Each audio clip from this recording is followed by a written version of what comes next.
Well, here we are, just hours away from Donald Trump's first speech since the assassination attempt. What will he say?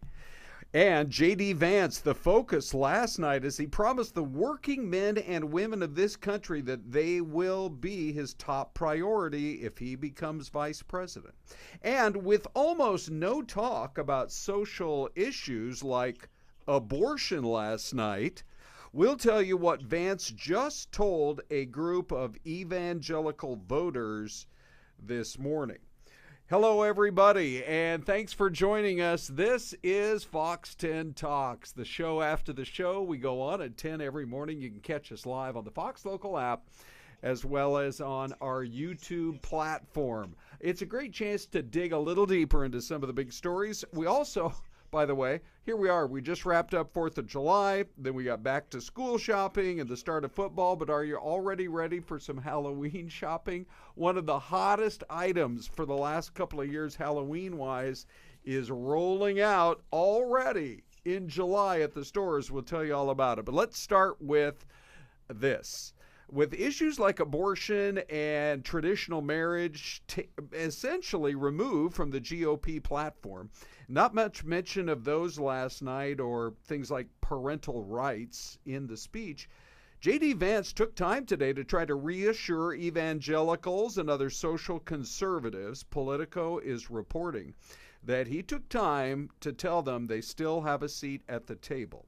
He rejected the idea that apparently is out there that the party is not, he said, going to be a place that is welcoming to social conservatives. So how much of a worry that is for that pretty big block of voters is not clear, but he did feel like it was important to address them. And he said, as you see this administration unfold, remember this is a guy who delivered for social conservatives more than any president in my 39 years of life, talking about Donald Trump. So that was the tack he took this morning.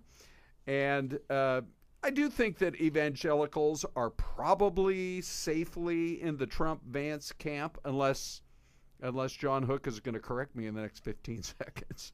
But the bigger question is this, especially the way that speech sounded last night. Can they break through the blue wall? Can they win Michigan or Wisconsin or Pennsylvania? It looks like his home state of Ohio may be safe, but boy, those other three really are the big three. So John does join us this morning as we get you some of those images from inside the convention hall. John, what was your take on his speech, his incredible laser-like focus on the Rust Belt? And can it make a difference? Can a vice presidential candidate make a difference of even 2 or 3 points that could swing some of those states? Well, good morning, Ron. I am always reluctant to ascribe too much weight and heft to the vice presidential nominee. I think it could help. He will be a powerful voice for the party heading into the fall, certainly, because he speaks to people that are his people. I mean, he grew up in these exact circumstances, so he knows it well. He can message it with an authenticity that no one else in the race can do. No one else can give that kind of appeal than JD Vance to the working class, because he's from it. He lived it. He experienced it. I thought what was most poignant last night was how he embraced his mom's addiction and now sobriety that he grew up with, that addiction, which really, in his formative years, that's traumatic stuff. And there are a lot of families out in America that can relate to that. I thought that was really poignant. And I think also the stuff about, his grandmother was so interesting. Talking about how when he was hanging around with a kid that was a known drug dealer, his grandmother, who largely raised him, said, if you keep hanging around that kid, I am going to run him over with my car. And in this town, no one will ever know what happened. I'm telling you, I was so wishing that she was still with us, because call her up to the stage. What a character. Yeah, and that was not in the text. I saw the advanced text, and that was an off the cuff. So that was not in the teleprompter. That wasn't in the speech released to us. He was winging that one. And also the comment about Michigan and Ohio State. Yeah. OHIO, he couldn't help himself. Anybody who's from that state. But like 10 seconds later, hold on, guys. We got to win Michigan. And then the crowd from Michigan, which was amazing. The whole crowd was amazing last night. Remember when he stopped and he said, "You guys are a great crowd," and they start chanting, "Yes, we are." I mean, you can tell. He feels comfortable in front of a crowd. They've had a good week. Yeah. They've had a good week, all things considered, I think. And we'll see what the Democrats roll out in a month because, we may be in the middle of a ticket shakeup. And I know you guys have been reporting that today. But when you've got Obama, Adam Schiff, Nancy Pelosi, kind of urging Joe Biden to step aside, I don't know how much longer the fort can hold up. Yeah, it's a big talk this morning. I mean, we're seeing it. It's almost like it's unfolding in real time. Of course, on the day that the Republicans are hoping to get all the focus on them. I mean, this is the big rollout now of the campaign for Donald Trump. And I want to talk to you about that in just the next couple of minutes. But right now, his campaign, to me, despite all of the talk we've heard from him over the last few weeks, seems to be in greater peril than it's been at any point. Adam Schiff goes public. Reports are that Schumer and Hakeem Jeffries and Nancy Pelosi have really been laying it on the line with him. Is that the way you view it as well, John, that the next perhaps 2 or 3 days will make the difference as to whether or not he's out? Yeah, I think we're right there, and there comes a point of critical mass. In other words, the denials continue until they don't happen anymore. And they're saying that he's in it to win it. He's the nominee. He's got the delegates. We're not going anywhere. But we heard the same talk from Richard Nixon that he wasn't going to resign. And then when Barry Goldwater went up there, along with Hugh Scott from South Carolina and John Rhodes from Arizona, and said, "Mr. President, you've got to go. It's over." And that was the end, and it happened quickly when it happened. So stay tuned. All right. Now, I think it's fascinating that there was a poll that came out, and it's getting a lot of talk out here in Arizona, justifiably, that Mark Kelly was one of the names that was floated in this brand new polling. Is it would each of the following candidates, and by the way, the other names they were looking at were some of the governors like Gretchen Whitmer, Todd Shapiro in Pennsylvania, but Mark Kelly, the Arizona senator, also getting some talk. And every one of them looks like they're roughly about 5 points better head-to-head against Donald Trump. Is Mark Kelly a serious either presidential or vice presidential possibility to replace either Biden or Kamala Harris? That seems like a long shot to me, but I think what they're looking at is who's got a biography that would be kind of unassailable. And I think with Mark Kelly, you've got an astronaut where the mission is the only thing, and that would bring a level of comfort with competence, that a guy who knows what the mission is and follows it to the T, that's his pedigree, in the Navy and then as an astronaut.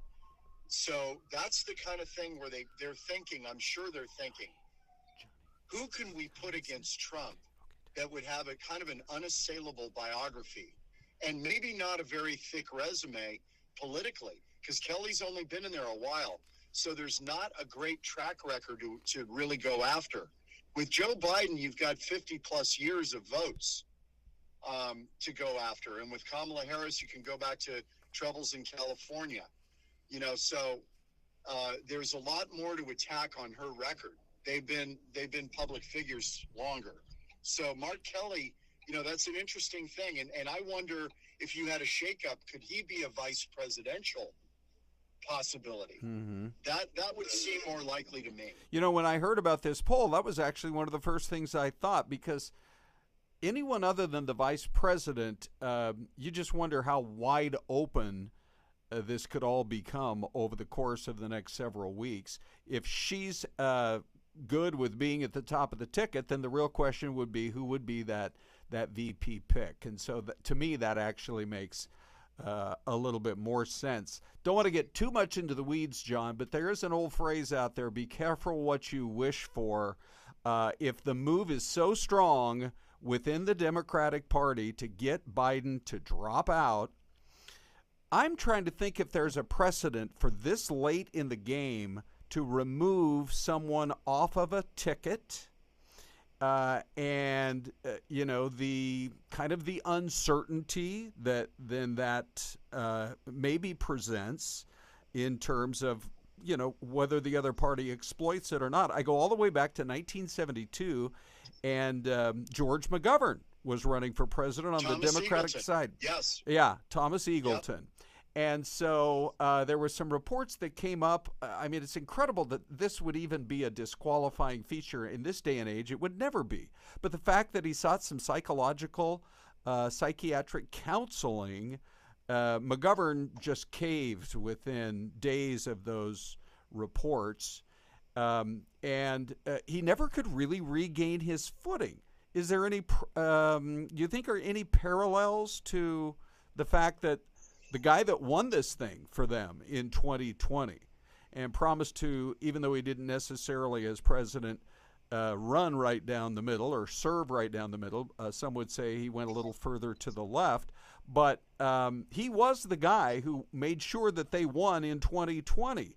You take him off the ticket, yes, and there are plenty of other names that are well known in the party, but I don't know if they're well known enough to steady the ticket in the next 4 months before the election. What's your take? Well, let's take, say, Gretchen Whitmer, who's a lot of attention.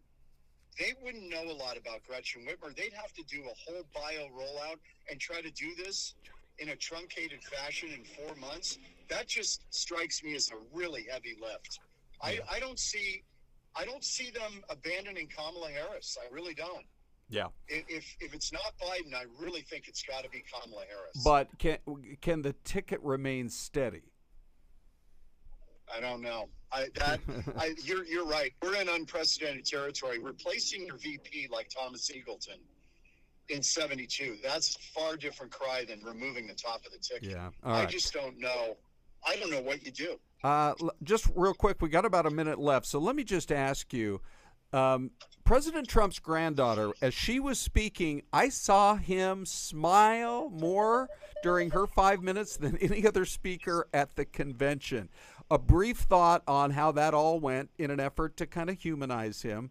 And then, John, what do you foresee for tonight? Okay. Kai Trump was really interesting because, she's only 17, and she spoke as a typical granddaughter with a doting grandfather, which is Donald Trump, giving her candy and soda when the parents aren't looking, calling her in class to ask her how her golf game is, and he's not thinking that she's in school. She's like, Grandpa, I'm in school right now. I'm going to have to call you back. Right. Yeah. This is stuff that families go through all the time. Yeah. And it's very relatable, and it gives you a little different side of him. And we keep hearing all these stories about Donald Trump, that he is not the guy who's been portrayed, that there's another side to this guy that's very generous and caring about people. So how does that then translate, John, with just a few seconds left? How does that translate into tonight's speech? Okay, I think what we're hearing is Trump ripped up the original speech. He's writing it himself. He is going to get very personal, and I think he's going to be very magnanimous. I don't think we're going to see quite the bluster Trump that we've seen for the past, I don't know, what is it?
Well, that's a nice beach for sure. That is St. Pete's Beach over. That's almost a tongue twister, Des. St. Peach Beach? St. Pete's Beach. Oh, I was like, wait a minute. Yeah, but you know, those white sands of Florida on the Gulf Coast side are just so beautiful. Kelly Laws is working up our live cams today. Look at all that space over there waiting for us to set up a tent. Oh my gosh, I know, this time of day. And hey, you know, it's 10:17 in Phoenix. It's already after 1 o'clock. This seems like prime time on the beach. The crowds aren't too bad. Although, compare and contrast with what we have been dealing with here in the Valley of the Sun. Our downtown cam pays dividends every day. You're looking right across the top of the roof of the Chase Field to all the shafts of rain this morning. It was really coming down in some parts of the valley, and a little bit of lightning, literally over 4 peaks to boot, Des. And Ty caught some of the lightning when it first started, and you could just see him get all excited and giddy. Oh, man. Yeah, so, yeah, no we were able to capture that. Yeah, it's for sure. Well, I came in on the air yesterday. Anita had reported some rain. And Ty was like, I think that was somebody's windshield washer.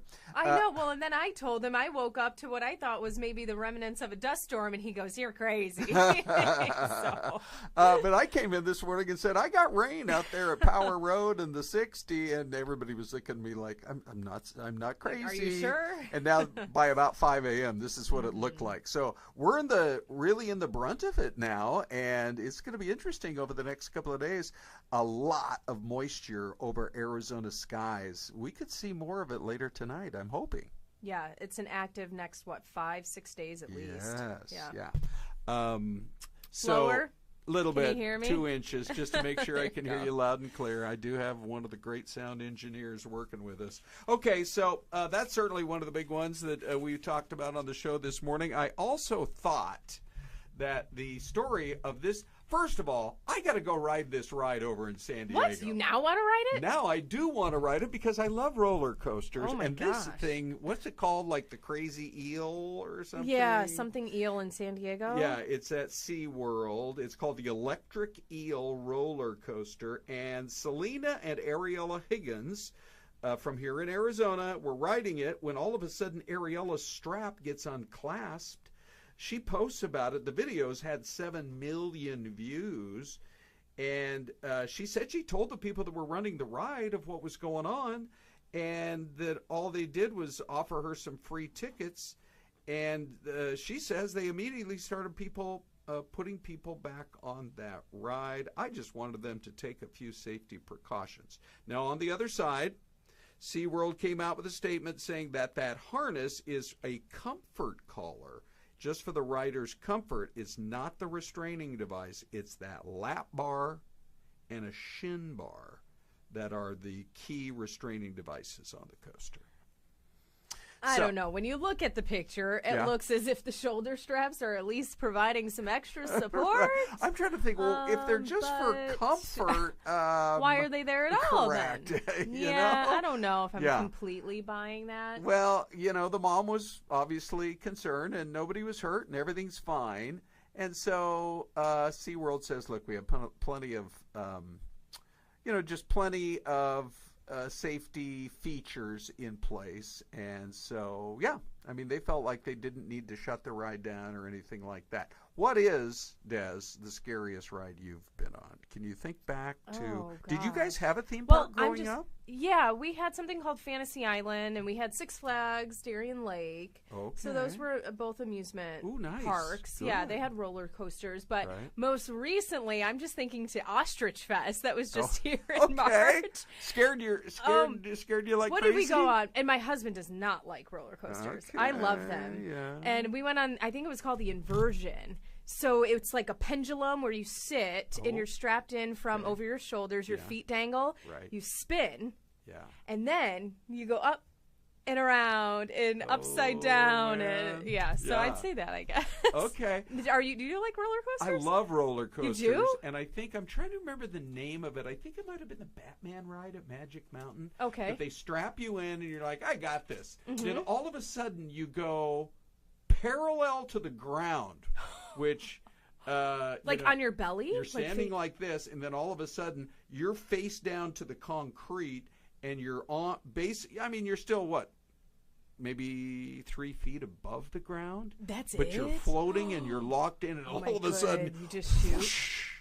I mean, it was kind of scary, but at the same time, I loved it. So, look at that! Yeah. Ron Hoon's an adrenaline seeker. Yeah, for sure. So I'm gonna have to go check that one out. Do you find though, like I've noticed, and I don't know if it's because I'm getting older or if it's because I've had kids, that I don't handle the rides as well as I used to. So I don't know what that's all about, but I'm like, I hope I can still keep riding them for a while. Yeah, I love them. You know what? Now that I think about it, the one over at Disney's California Adventure, it used to be the Hollywood Tower of Terror. Now I think it's Guardians of the Galaxy. Okay. Just be careful on that one, because in the old ride, you'd go up like in an elevator, and then the doors would open, and you stopped, and you watched like a 10-second movie, and then whoosh, you went back up or you went back down. Now you're like floating and moving the whole time, and you never get your bearings. And I'm like, ooh. You got a little. So yeah. All right. I don't know if I would be more scared if I reached in I was playing a round of golf, and I reached in to get my ball, and there was a tarantula waiting to pounce. But that's what happened to this lady in Sedona. That's a wild one. Yeah. That's a nice sized tarantula. Yeah. Yeah, so this that happened would in scare me. Sedona. Let's check it out. Emily Casey told Storyful. She filmed the video up at the Seven Canyons Golf Club. This was just a few days ago on the 13th. And it did prompt me to check out our story on our great website at fox10phoenix.com. And they have a big write-up on how mating season is going to be starting soon for the tarantulas. And apparently the males venture out of their burrow and are willing to walk, long distance, tracking the scent of a female. Oh. And then once they get to her burrow, they tap their legs on the ground until she emerges. So far, so good. Maybe she's interested. She comes out. They engage in a mating dance, but as they mate, the male fends off the female as long as he can with his front legs because she's about to eat him.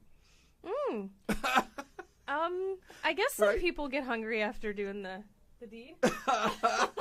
Maybe so. But yeah, so she is on the verge of consuming the male. Guys, geez. Guys. The lengths those tarantulas go. Right. Guys are so predictable. They'll walk for miles. And here these guys apparently don't know they're about to get consumed. And why does she do it? For the extra nutrition. Oh.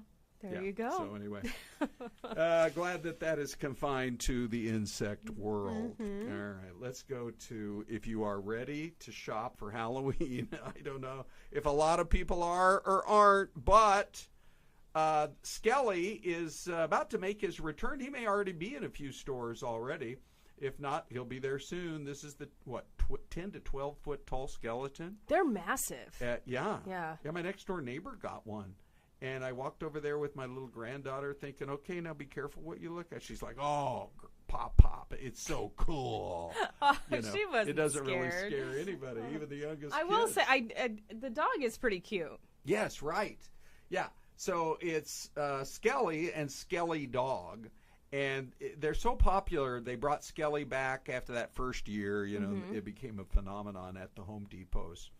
And so now they got the dog, and I'm going to predict in the next few years they're going to have a whole little family of skeletons. What does it retail for? How expensive are these things? To me that it was over $100, but maybe not crazy about that. Maybe like kind of in the one. I don't know. You tell me if you can find it. Let's Des see. is quickly doing some Try online to look up shopping, really quickly. even though we're not supposed to online shop at work. But she is still checking it out. Let's see, $224? $224. Hang on, that's a different one, though. Oh, that's not 7 Skelly? foot Skelly's dog. Oh. Let's see. Okay. It is loading. He is $199. Okay. So Skelly's got to be a little more. You got more bones. Right. Well, I guess that's not so bad because it's reusable. right? You take good care of Yeah, it. You can use it sure. for what? It's an investment for 7 or 8 years, Yeah. maybe. All right, there you Even go. in our So the heat. dog's about $200. Yeah. Okay. Anyway, I don't know if people are. I mean, we just got through 4th of July. Is it already time to do your Halloween shopping? I guess if you want one of these, because apparently they sell out. I guess don't listen to me because I'm bad at planning ahead. Yo, so, are you? Yeah. Okay. The holiday sneaks up on me, and I'm like, I haven't done anything yet. Yeah. So maybe it's not too early. Yeah. Well, I'm well known for doing some Christmas Eve, December 24 shopping at Walgreens, so I am right there with you. Yeah. It's hard to keep up. Okay, let's go to the mystery cam of the day. Des, are you ready? I'm ready. 3, 2. Cue it up. Ooh, I Ooh. like that. Let's just see. Lakeside. It's not big enough to be Chicago, right? That would be a bigger, but it's still a pretty good sized skyline. Gosh, and it is What so other lakes? green. Now, would that possibly be Buffalo? No, because we would see some of those retro type buildings. Cleveland has a more of a distinctive headline or skyline. This is a good one. Kelly Laws knocking it out of the ballpark. I do see a little canal there. Des, let me ask you, because you're familiar with the New York, could that possibly be Rochester, New York? Because I just saw the canal over there to the left.